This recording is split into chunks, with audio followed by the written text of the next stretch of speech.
Hi there, it's Leah Vachani, your host of the Women Aging Powerfully Summit. And today, I'm thrilled to introduce you to a true pioneer in women's health, Dr. Felice Gersh. Dr. Gersh brings a rare and powerful perspective as a physician with dual board certifications in both OBGYN and integrative medicine. As founder of the Integrative Medical Group of Irvine, California, she's dedicated her career to providing women with truly comprehensive healthcare that combines the best of conventional, naturopathic, and holistic approaches. In our truly fascinating conversation, Dr. Gersh tackles a topic that affects so many of us during this transition, the sudden rise in cholesterol levels that has our doctors reaching for prescription pads. You are going to learn why your cholesterol suddenly spikes during perimenopause and menopause. Hint, it's not your diet. The crucial connection between estradiol, which is one of the forms of estrogen, and your body's ability to process cholesterol. Why statins might not work the same way for women as they do for men. Natural alternatives that might work better than medications for some women. And the specific tests you should request beyond standard cholesterol panels. What really surprised me was learning how differently heart disease manifests in women compared to men, and why the standard approach to prevention might be missing the mark completely for us.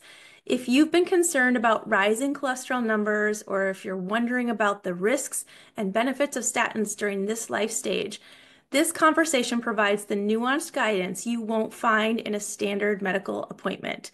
Join me for this educational discussion with Dr. Felice Gersh. Hi, Dr. Gersh. Thank you so much for joining us on this really important summit. Well, I just love what you're doing with your summit, and I'm so happy to be a participant. Well, and I'm really excited to talk to you specifically today because, as we hear women, I'm in my mid 40s, and when I talk to my friends or my mom and her friends, one of the biggest topics that comes up, and you see it all over social media too, women are asking and wanting advice and information on cholesterol because it seems as though many of us are suddenly faced with a high cholesterol number. And many doctors are saying, oh, you need to lower it by this or this or this method. Now, is this something that's new to us is it because our hormones are shifting? Why is all of a sudden cholesterol becoming a problem with numbers, at least, for many of us going through this midlife hormonal shift? Well, because exactly what you just said, it's that midlife hormonal shift. It's exactly that. So foundationally, it's so important to have this concept really like embedded in your mind. And that is that everything about the female body has evolved for optimal reproductive success. Now, we are the only species, I always have to say this, we're the only species on the planet that works to control our reproductive destiny, which I'm all for. I don't want people having babies when they're not ready or if they don't want them. But understanding how the female body evolved is essential if we're going to address when things go awry. So understanding that everything is about reproduction in terms of how everything is working in the body, and that estradiol, the estrogen that's made by the reproductive functioning ovary, is really, I call it the hormonal glue that sort of glues everything in the body together, working in a beautiful, harmonious symphony. And cholesterol is a very important part of being healthy. And it's all about metabolism. That's like the creation, utilization, distribution, storage of energy. And of course, that relates to fats and cholesterol as well. So knowing this, it becomes obviously, to me, obvious that estradiol is going to have a role in all things cholesterol. And it does. So as we go through, like, this is what's related to estradiol and cholesterol and this, you'll see why as you lose your vital estradiol production, which happens in the perimenopause when it's kind of shaky and it's up and down, but the trajectory is generally down with some spikes up. And then ultimately, there's no production of estradiol from the ovaries whatsoever. And the only estrogen we have in our body is coming from conversion predominantly in fat tissue, but not exclusively, of androgens, mainly coming from the adrenal gland, but a little bit from the ovary, into estrogen, primarily a different estrogen called estrone. So understanding this and that transforming the hormonal state of the body with menopause is going to have a big impact on many aspects related to cholesterol. So virtually every woman is going to have changes in her cholesterol when she transitions into menopause. And the trajectory for cholesterol is up. And we'll go over each of the reasons why this is happening, what cholesterol does in the body, and why we need to look at ways to modulate the functions and actions to have a healthy cholesterol level, because it does matter. Yeah, I'd love to dive into that. I mean, I think a lot of women are asking, like, why is it going up? This is so there's a drug, and the drug category called statins. I'm sure everyone has heard of statins. So what do statins do anyway? They reduce the function or action of a specific enzyme called HMG-CoA reductase. Just so you know, everything that ends in ACE is an enzyme. So that's like a clue. So it's this enzyme that's involved in the production of cholesterol. Well, guess what? Estradiol modulates that very enzyme. But when I say modulate, I mean regulate. So the statins do one thing. They make it work less well, that enzyme. So you make less cholesterol. Unfortunately, that enzyme is also involved in the production of another product called coenzyme QA. So coenzyme Q10, CoQ10. So that's why many people take ubiquinol or CoQ10 when they're on a statin. But estradiol modulates. So modulates means it controls when you make it more, when you make it less. So it works to create the right amount at the right time for the body's needs. Of course, statins can't do that. They're not modulating, they're just suppressing. So when you lose your estradiol, you lose that critical modulating effect. And what happens is when you lose it, it's like you're losing your brakes. So, whoa, you just suddenly start making more and more cholesterol. So that's why loss of estradiol is going to lead to higher cholesterol, because the modulating of the enzyme is lost and the enzyme just goes into the on mode without any brakes. It's no longer regulated or modulated because of loss of that estradiol.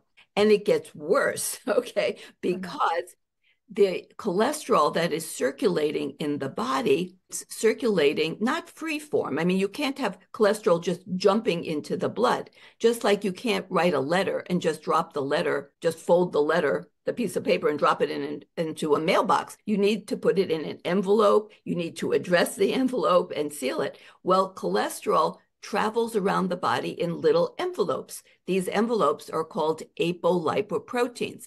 The production of those apolipoproteins is also under the auspices of estradiol. And as well, the removal of the old cholesterol from the body is also under the modulation effects of estradiol. So there are what are called LDL receptors. So I think of them as docking ports. So if you think of a spaceship traveling around and then, like look at your, Star Wars movies and so on, and then it comes to the docking. So it docks, the spaceship docks into the docking port. Well, your apolipoproteins, the one that's called apolipoprotein A1, brings old cholesterol back in this spaceship called the apolipoprotein A1 back to the liver, and it docks into that port. Okay, well, then the old cholesterol gets out back into the liver for disposal. And then we'll talk about how you can then make sure you get rid of it once that's accomplished.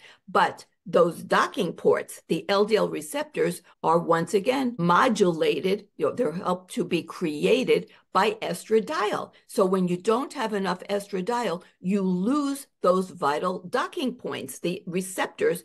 So you no longer have the ability to take the old cholesterol that's circulating out of the body back from the blood into the liver to eliminate it. It's supposed to get removed through what's called I call it the trash chute. You know what it's called? The bile duct. It's like the trash chute, goes down into the intestine. And then in the intestine, there's another thing that should happen. And that is that the old cholesterol, once it gets in there, which less is going to get in there when you don't have those LDL receptors optimally around, and then it should bind to fiber foods that we eat.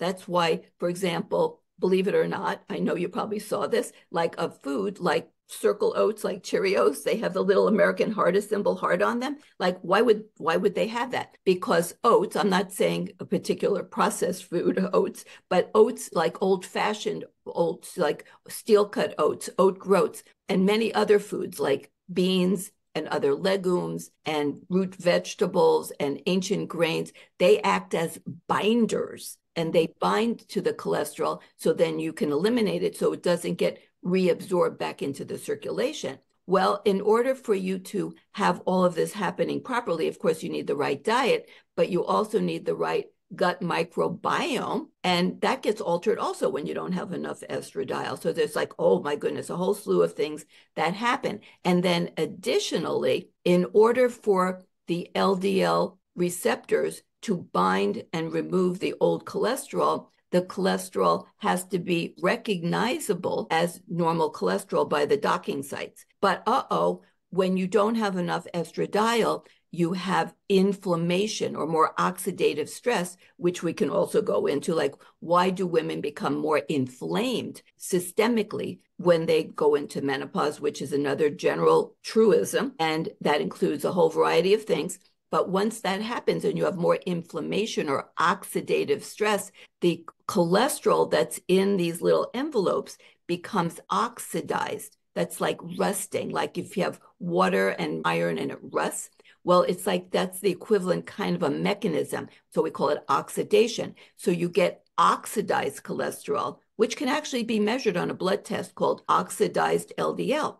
Well, once you have oxidized LDL or like rusted LDL in these little envelopes, it's no longer looking like normal. So it's recognized as damaged tissue, and it no longer will be recognized by the LDL receptors on the liver to be pulled out of circulation. So it has to be gobbled up like any damaged or dead cells in the body. And how does it get removed? How do dead cells get removed, damaged cells? Well, we have these specialized immune cells called macrophages. I call them the gobblers. They do this process called phagocytosis, which gobbles up stuff. So it actually will gobble up the oxidized cholesterol in its little envelope. And then you have these immune cells, macrophages, that are packed full of this oxidized, damaged cholesterol in the envelope. And it actually is weird. It looks like suds. So they actually call these macrophages filled with this stuff foam cells. Now they're still functioning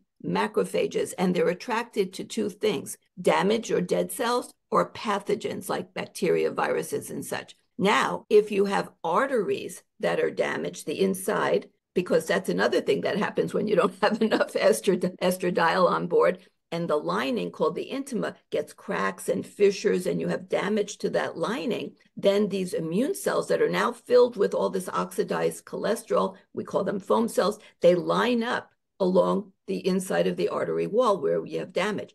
And some of them will work their way in through cracks and fissures, end up inside the artery wall, and they get stuck there, creating more damage, attracting more foam cells and more immune cells, creating basically like a garbage dump in your artery wall. That's called plaque. That's like garbage. And it can grow and get bigger, and it's all inflamed. And if it's unstable, the cap that's on the inside, here's where the blood is flowing, it can rupture, and all this junk comes out, and you have a little blood clot that can form. And if it breaks off and everything is now more inflamed, it can travel, and wherever it gets stuck, you could end up with a heart attack or a stroke, depending on what vessel is involved, or ischemic bowel. So you can see how estradiol is so critical for maintaining everything. And estradiol maintains the function of another enzyme that helps prevent oxidation or rusting of your cholesterol. That enzyme is called PON. I call it PON1, The real name is peroxinase 1. Remember, everything that ends in ase is an enzyme. So estradiol is the regulator of a whole host of enzyme systems in the body that control like all the metabolic processes, cholesterol, inflammation, oxidation, all of these things are under the control of estradiol. And progesterone also has a role, but estradiol is like the master and progesterone is like its sidekick, but also important. So when you lose your vital estradiol, there's a whole host of mechanisms that come into play that will lead to increased cardiovascular disease. And ultimately, that, of course, increases your risk of life-threatening conditions and life-altering conditions like heart attacks and strokes. And in fact, by age 65, women who aren't on any hormones have an incidence of high blood pressure of 75%. That shows you have vascular disease. All of these conditions are completely intertwined and all reliant on optimal estradiol levels for optimal health and function. So it's really important if you're going to solve a problem to really understand a problem. So it's so wonderful to be just making it clear, I hope, to people out there in your audience that it is inevitable. It's not a question of if, it's how much, because we know that everyone doesn't have exactly the same response because we're all different with our genetics and our diets and our activity level, our fitness, our environmental toxicant exposures, our stress and sleep. All these things really factor in. It's not estradiol in a vacuum, but estradiol is like the master here. We've got to, without adequate estradiol, it is inevitable that we're going down a path towards cardiovascular disease, and it does heavily relate to cholesterol production and cholesterol health, like we'll say, whether it's oxidized or normal. Yeah, I was just, as I was listening to you, all of that was so fascinating how you wove everything together and really painted this amazing picture of understanding what is happening in a woman's body as her estradiol drops. What I'm curious about, and I think you kind of already answered this, but I'm just kind of restating it for the listening audience. As a woman in midlife or beyond, if we're getting that doctor saying your cholesterol is really high, you need to do something about it. From what you said, it almost seems like, yes, of course, diet should always be addressed. And of course, movement, stress management, sleep. But even adding a statin in, it seems like those things, if the root cause is that estradiol is dropping, those things can only do so much. Am I right here in hearing what you're saying is that we almost need to supplement with estrogen, estradiol, to Well, address the root cause? Is that what you're saying here? Well, that is what I'm saying, that in the vast majority, I mean, I always want to treat everyone as an individual, but I'm a very simple thinker. Like, I want to try to understand the basic complexities of what happens when something goes wrong, when you lose a hormone and such.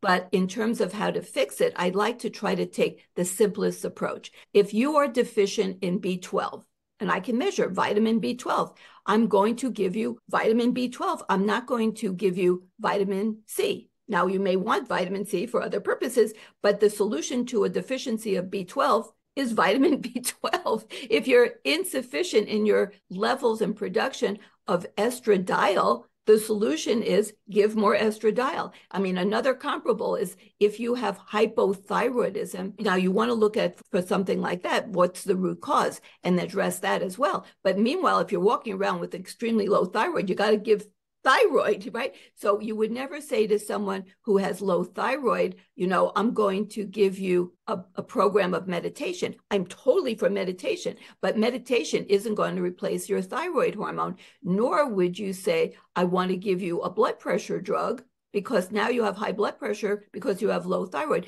That now you may need a blood pressure drug, but giving a blood pressure drug isn't going to replace your thyroid. And if the root cause of your hypertension happens to be that you have hypothyroidism or, you have other issues, you have constipation, we'll say, the solution isn't necessarily that you just give them tons of Miralax for the rest of their life. Maybe you could also give them the replacement thyroid they need. So yes, I mean, that's my simple thinking. If you don't have enough of something that's vital for all these processes in the body, why don't we give it back? I don't care that menopause is natural. I accept that. And I accept that it's essential that we go through menopause. It took me a while. I can't believe it. I get to think this over for so many years. Why do women have to go through menopause? Like, why did nature do this to us? And then it just became obvious. It's ridiculous because we would die if we didn't go through menopause. If you go back in history, women rarely lived for most of the history of humans on planet Earth. They didn't live to see menopause anyway. Like if you go back to ancient Egypt, 3,000 to 5,000 years ago, if a woman lived through childhood, which wasn't everyone by any stretch, her average life expectancy was 35. And even in like the year 1200, if you were lucky to live through childhood, your average life expectancy as a woman would be maybe 50. So you didn't really get far into menopause. It's really a very recent development that women could literally live half their lives in menopause. But if women never went through menopause, and just think thousands of years ago, but even today, if a woman was having babies in her 50s and 60s, she wouldn't survive the pregnancy. The baby wouldn't survive. I did thousands of deliveries. Women in their 40s, they're high risk. That's why they call women over 35 elderly. It's like a whole new way of thinking of aging because of the risk of pregnancy-related complications as you get older. Women in their 50s and 60s would not be surviving pregnancies, nor would their babies. So we have to go through menopause. But here's the thing. Our natural state of being is that here's reproduction and fertility, and here's our hormones. They're like this. They're completely intertwined. So when you lose fertility, you lose your hormones. So what we're trying to do is recognize all the incredible functions that these hormones provide that have nothing indirectly, yes, because you need a healthy body to have a healthy pregnancy, but they're not about ovulation or implantation specifically and so on of an embryo, but how all these functions in every organ system are related to these vital life hormones, not sex hormones, life hormones from the ovary, and that when we lose all of this together, we lose all of the benefits throughout every organ system. And so what I'm trying to do, and many of us now, is that we're trying to uncouple. So we lose the fertility, goodbye fertility and reproductive capability, but we want to keep the hormones. So of course we can't keep them from our ovaries, not now, maybe in the future. So we have to give them exogenously. So we have to give hormone replacement therapy. And I keep that terminology of replacement because that's really what I'm doing. When we say hormone replacement therapy, we are of the mindset that something is missing and we're replacing it. If we use the newer recommended terminology of menopausal hormone therapy, that's not making it sound like you're replacing something that's missing. You're just simply treating a symptom, like night sweats and hot flashes, which I'm not saying is without value, but it's not the same concept of why you're giving the hormones. It's really a different mindset. So absolutely, if I just feel comfortable, and hopefully everyone does, in accepting menopause is natural, but everything that's natural isn't beneficial. I mean, tsunamis and hurricanes and tornadoes, they're natural, but that doesn't mean that we look forward to them and we want them to come into our neighborhoods.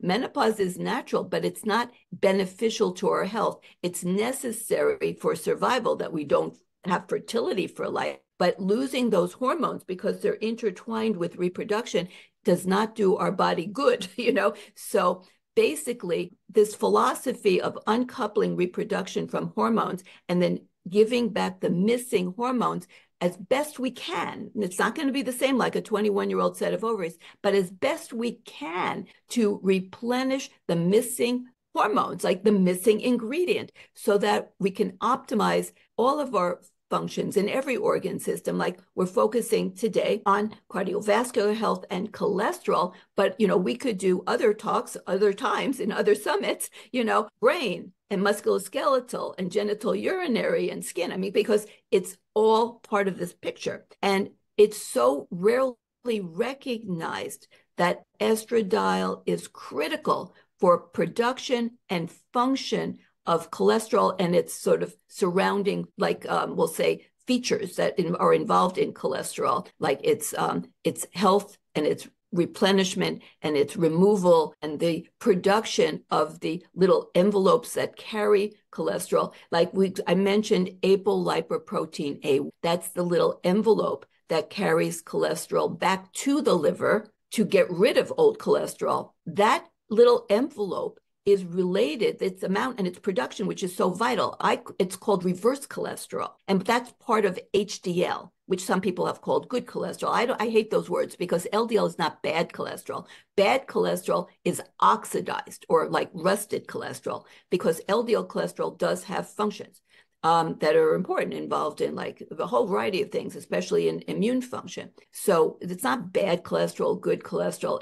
Is it oxidized or not oxidized? And are you producing like crazy amounts? Okay. But the HDL, which a lot of people call good cholesterol, a piece of it is this apolipoprotein A1 is totally dependent on having adequate estradiol levels. And that is really important. And there is no drug that raises HDL that makes it also useful, because it's not just having high HDL, it's having what we call functional HDL, because it doesn't matter how much you have of something if it doesn't work right.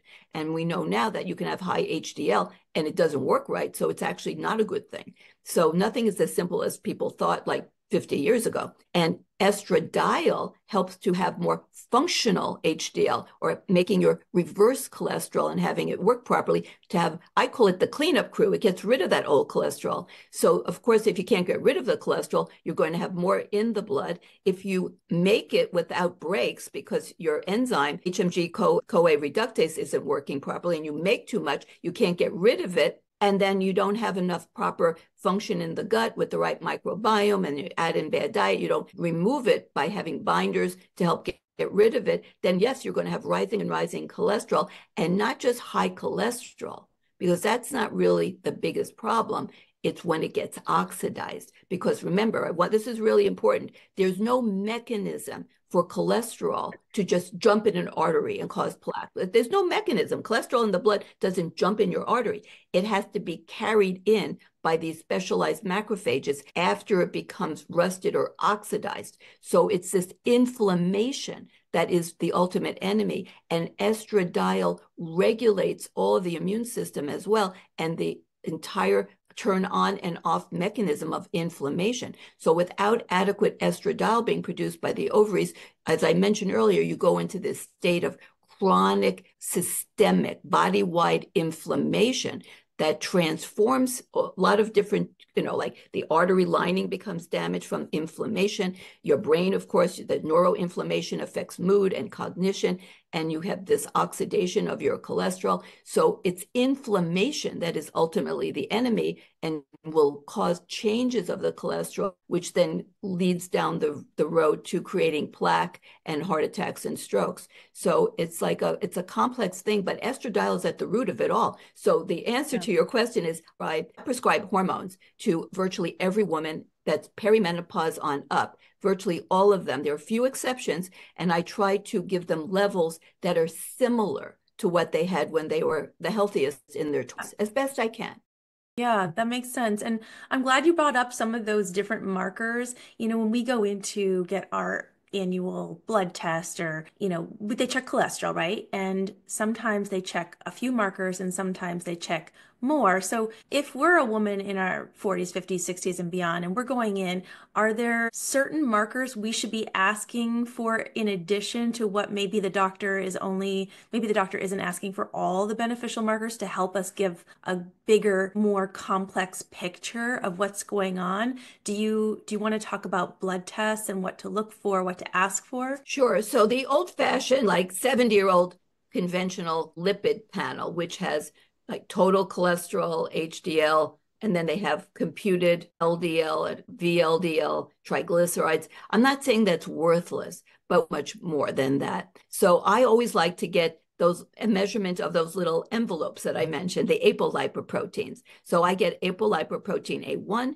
and I get apolipoprotein B. B is the little envelope that is carrying cholesterol manufactured in the liver to the rest of the body. And it's important to know that 90% of all the cholesterol in the blood comes from manufactured cholesterol in the liver. The other 10% is primarily from diet. Okay. So I'm not saying diet is, because diet is not unimportant. Diet is hugely important. And I'm sure you talk about diet all the time. But in terms of just absolute numbers of cholesterol, eating cholesterol is only about 10% of the total cholesterol in terms of what's there. So, and then, I want to get those particles. Sometimes I'll get some other like markers of, like we call lipid particles. I don't get them on everyone, just certain select people, where you look at like, do you have small, dense LDL? You know, you're looking at these little particles of cholesterol, getting into the nitty gritty. But I only like to get labs that are, I will say, actionable data. And usually I don't need that much, just to get tests for their own sake. So it really adds up in cost. So sometimes I get those, but standardly, I would get the standard lipid panel, the apolipoprotein A1, apolipoprotein B. And then I get the new kid on the block. It's not really new, just sort of trendy new. And that's LP, lipoprotein little a. So lipoprotein little a is known as an independent risk marker for heart disease and heart attacks and stroke and, these bad events. So it's completely separate from the LDL and the HDL. It's a whole separate little particle carrier protein. And we now know that it is very impactful on cardiovascular risk.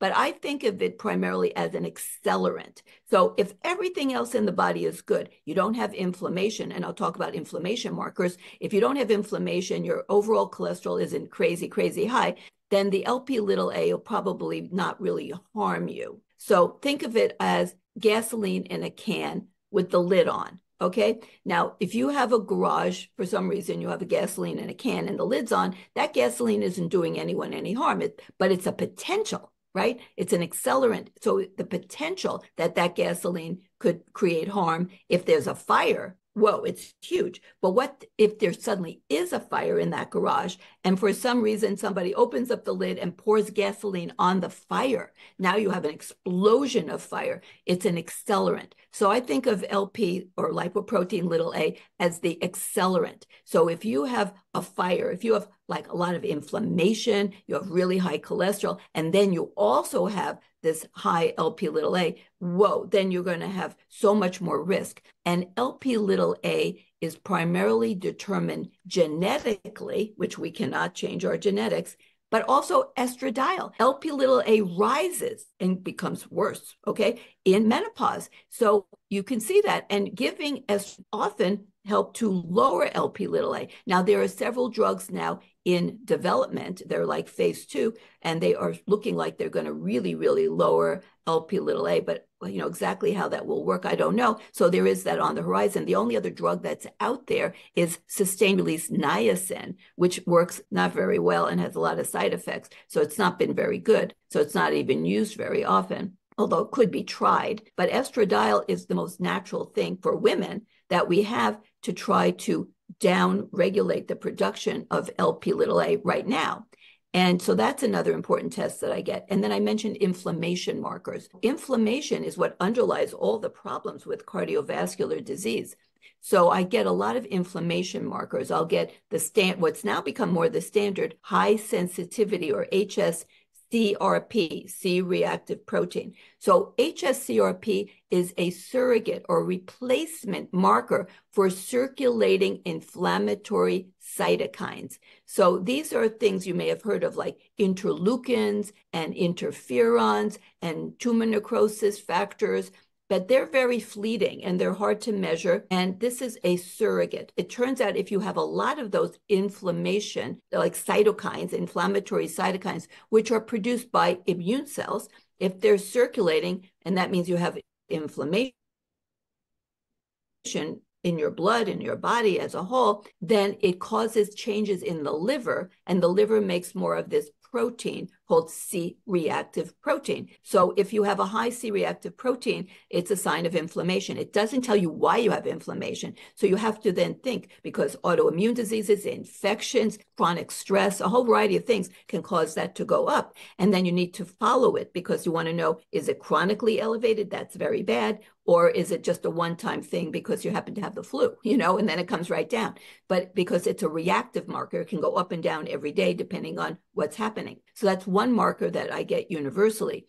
And then there are others, like I like to get what's called Lp(PLA2). That's an enzyme that will be elevated if you have inflammation in your artery. I want to know that. And sometimes I'll get another one, MPO, myeloperoxidase. Remember ACE enzyme? That's another enzyme made by white blood cells that'll be high if you have a lot of inflammation in your artery. And if they're both very high, then you have a very substantial risk of developing ruptured plaque, which is the precursor to heart attacks and strokes. So these are very good indicators, like know your risk. We want to know that. So those are really important. I also get another marker called ADMA. That's a surrogate, another replacement marker for a really important gas called nitric oxide.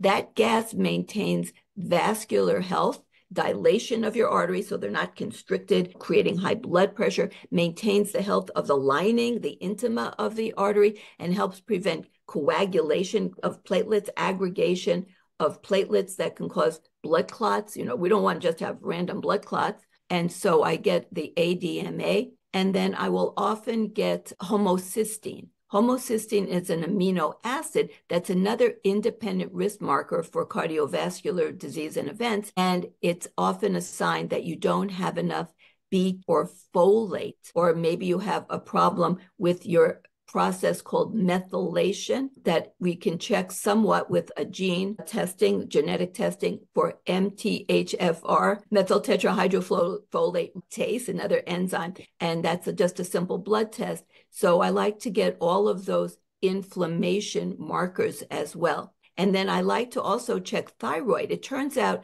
many women in perimenopause and menopause develop hypothyroidism. And hypothyroidism in and of itself will cause high cholesterol. So there's a whole host of things that we want to check. And then I like to check nutrient markers. Not every, I do sometimes check a whole host. I'll do comprehensive nutrient testing, but not on every single person. But on every single person, I like to check at least their iron status, because we know high levels of iron are bad, low amounts of iron are bad. You want to be in that right window. So I like to check ferritin and iron studies. And then I want to check B12. I want to check CoQ10 levels. I want to check omega. So we didn't talk about the fatty acids, but we know that omega-3 is very anti-inflammatory, and many people do not get enough omega-3 because the main source of it is fatty fish, and most people are not eating a lot of fatty fish. And then we discourage sometimes eating a lot of fish because of other things like microplastics and heavy metals like mercury. So sometimes, we just have to take high quality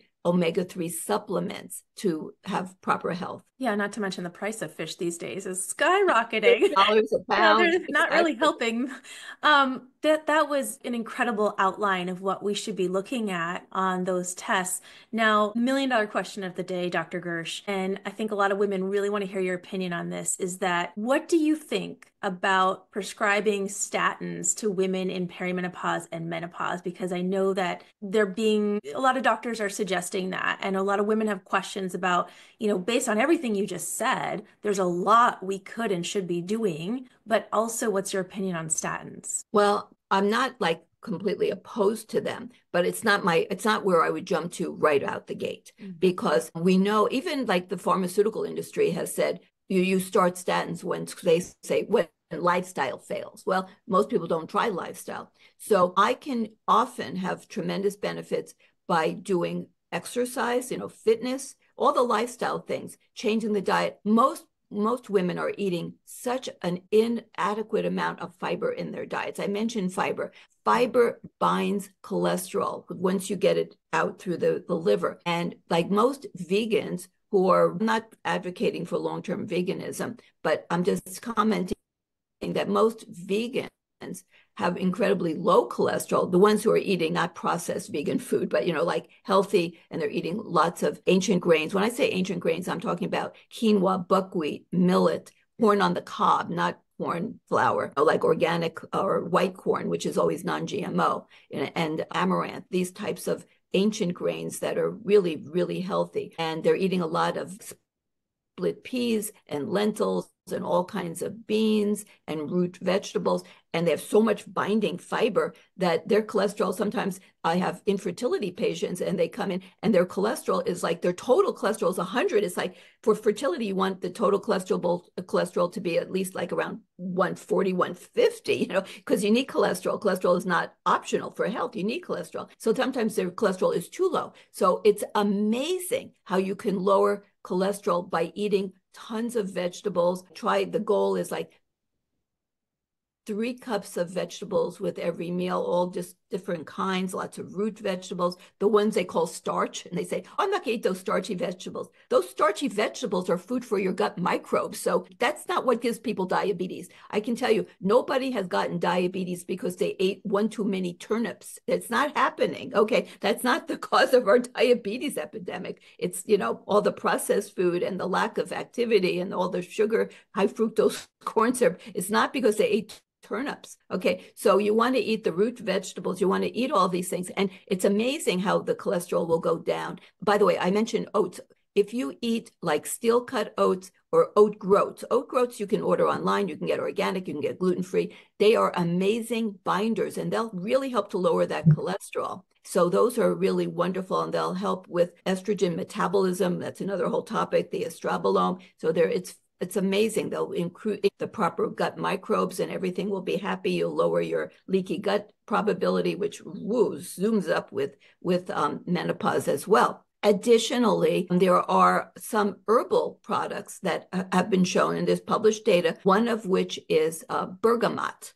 So bergamot is a Mediterranean citrus fruit, which has been shown to lower cholesterol about as well as a low dose statin, and not like the super high dose. If you're on the highest dose of rovastatin, it's not going to be into that league, but it actually will help as an adjunct. So I use a lot of bergamot, which is very safe, and it doesn't work by the same mechanism.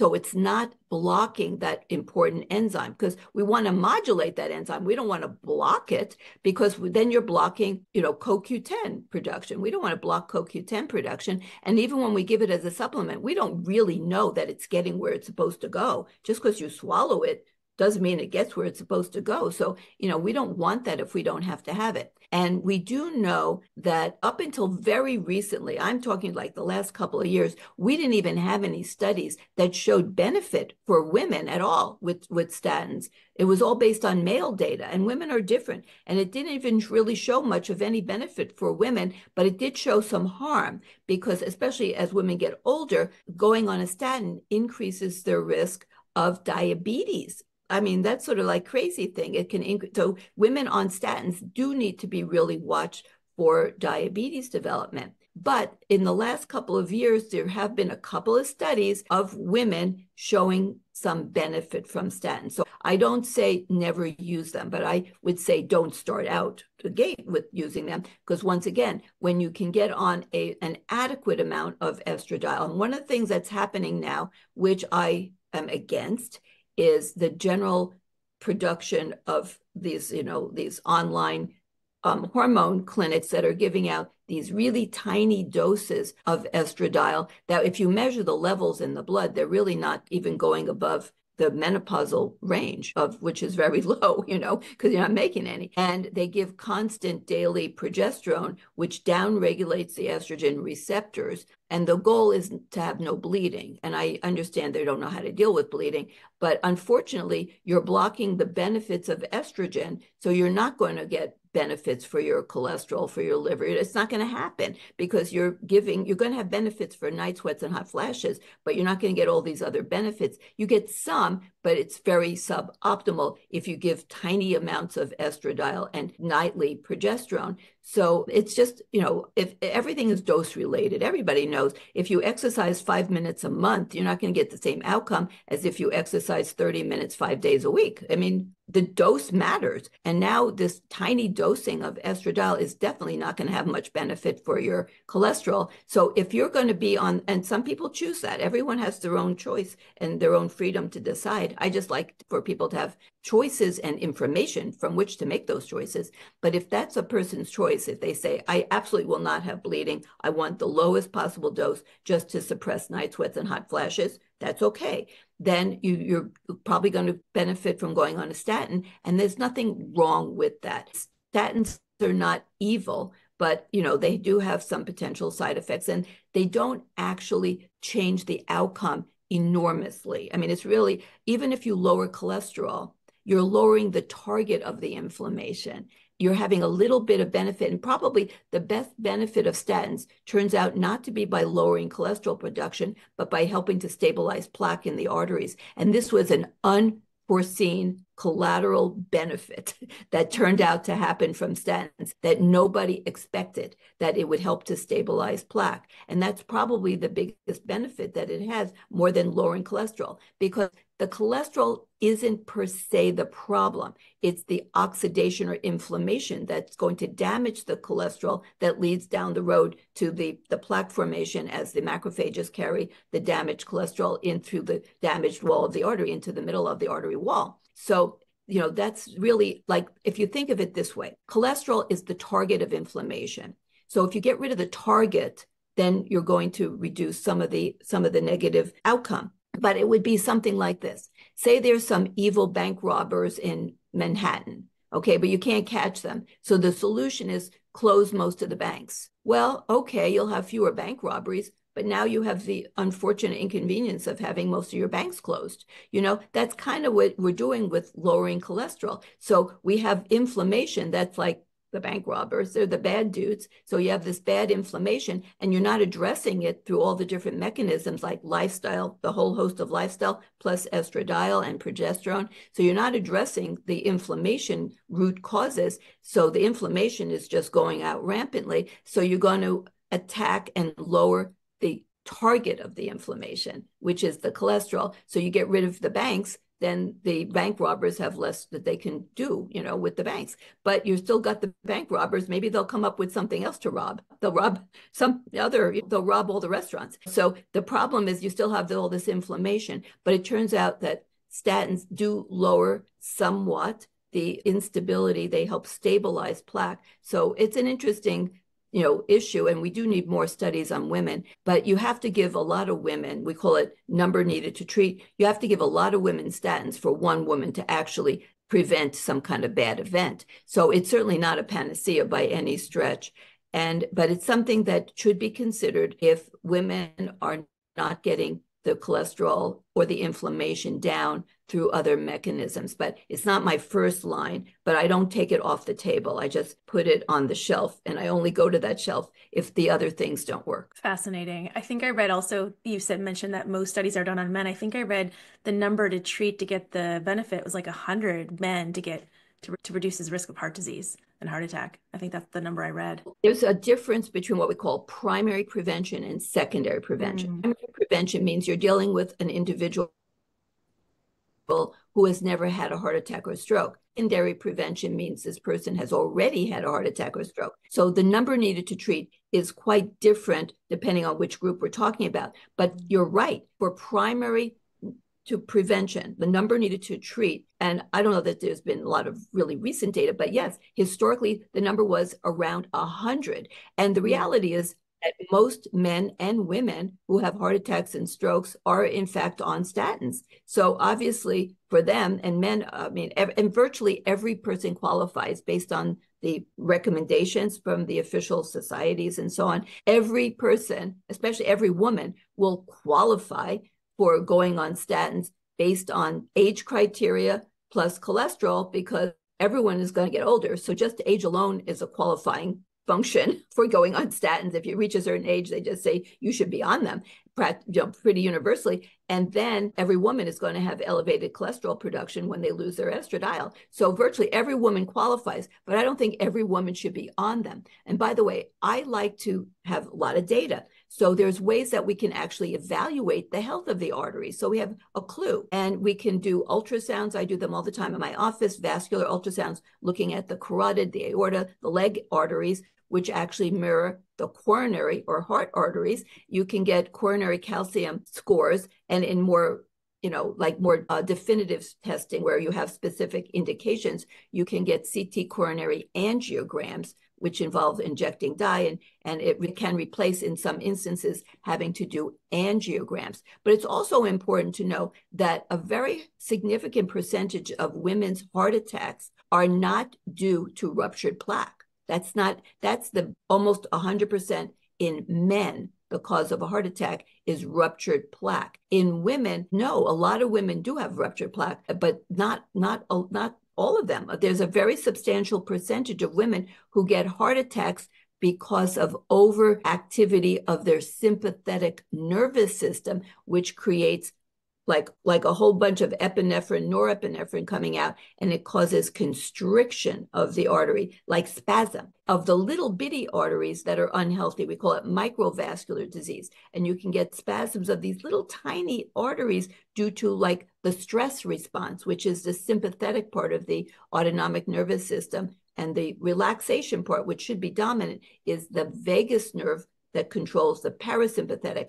And without enough estradiol, women always become overdriven in the stress response or sympathetic. They don't have enough what we call vagal tone, which is often called rest and digest. So women tend to have more palpitations and more spontaneous vasospasm, constriction of the little arteries of the heart, the little microvascular system, and that can trigger a fatal arrhythmia. And it's the arrhythmia that kills people. That's why they get the paddles out and do defibrillation. People die from arrhythmias, ventricular fibrillation. And then if they don't get the recanalization, like open up, the vascular flow, if it's blocked, then they can long-term get damaged heart muscle, and that can lead to heart failure. But that's later. The immediate death from heart attacks is the arrhythmia. And you can get an arrhythmia that's fatal in a woman from these tiny little vessels just spasming. So that's why it's important to know that those women don't even have to have high or terrible cholesterol, and going on Lipitor or Crestor or any of the other statins, that's not going to help them. That's a whole different problem. So that's another conversation for even, another time, like what really are the differences between male and female heart attacks. And that's like a very important one that will not be protected by a statin, because that's where mind-body medicine comes in, being on estradiol, doing everything that we can to increase vagal tone and lower sympathetic output, so we don't get this like big overload of sympathetic tone that can cause vasoconstriction and lead to these fatal arrhythmias and crazy stuff like that happens. There's another one that's called Takotsubo syndrome, also known as broken heart syndrome, where you have such a massive output of the sympathetic nervous system activation that it causes like a complete dysregulation of the conduction system of the heart briefly, that can cause a big ballooning of the ventricle and can also kill women. It's almost 100% unique to menopausal women. And it's often created or triggered by an incredible stress response. That's why they call it broken heart syndrome. So women and their cardiovascular system, their cholesterol, quite different from men, and really important to understand the differences. Yeah. Wow. You have really poured into us so much information, so many things for us to think about and research. What is one, as we wrap this up, and I think we have many more conversations in our future now, because there's so many topics that we still have yet to cover. But one thing you hope the women watching today, one takeaway, one thing that you want them to leave understanding most? Well, I think that nothing is simple, and that everything in life that we want is worth working. I think that they are foundational, necessary, but not sufficient. So whether you're on hormones or not, look at all the things that you can do to achieve your goals. What do you want in life? And whatever you want will be better served if you have good health. So at least focus on the things that are really in your control. We can't control that we go into menopause. We can't control the day we were born. We can't control our genetics, but you can control what you eat, how you move, when you go to bed. At least most of us can. You can control as much as you can, how we relate to people, and just the choices that we make for our personal care products, our cleaning products. So make the best choices for the things that are under your control. So whatever your lifetime goals are, you can really achieve them. And I can tell you that one of the things my father drilled into me is that nothing is going to be right without your health. So do everything you can to sustain optimal health in all the things that you can do on an everyday basis. So well said, Dr. Gersh. If people want to find you, are you on social? Where can they find you? Yes. So I have a very active Instagram live, and I have a YouTube channel, and I have 3 books. My one on menopause, which was, I am just going to do bragging rights, was rated when it came out, which was about 3 years ago, as the best menopause book by Housekeeping magazine. It's called Menopause 50 Things You Need to Know, and you can get it on like Amazon and similars. And, I have a newsletter that you can sign up for. I have a free ebook on menopause and a free ebook on thyroid, which I'm happy to provide. So I'm trying to educate and help women throughout all the decades of their lives. And women going through the menopausal transition, they really have never been properly served. And I'm trying to help give the information so people can make their optimal choices for themselves. Well, thank you so much for all that you do, Dr. Gersh. I will provide those links for the listeners. They can get in touch with you, get your free resources, and learn more and empower themselves. Thank you so much for today. I really appreciate your time. Pleasure.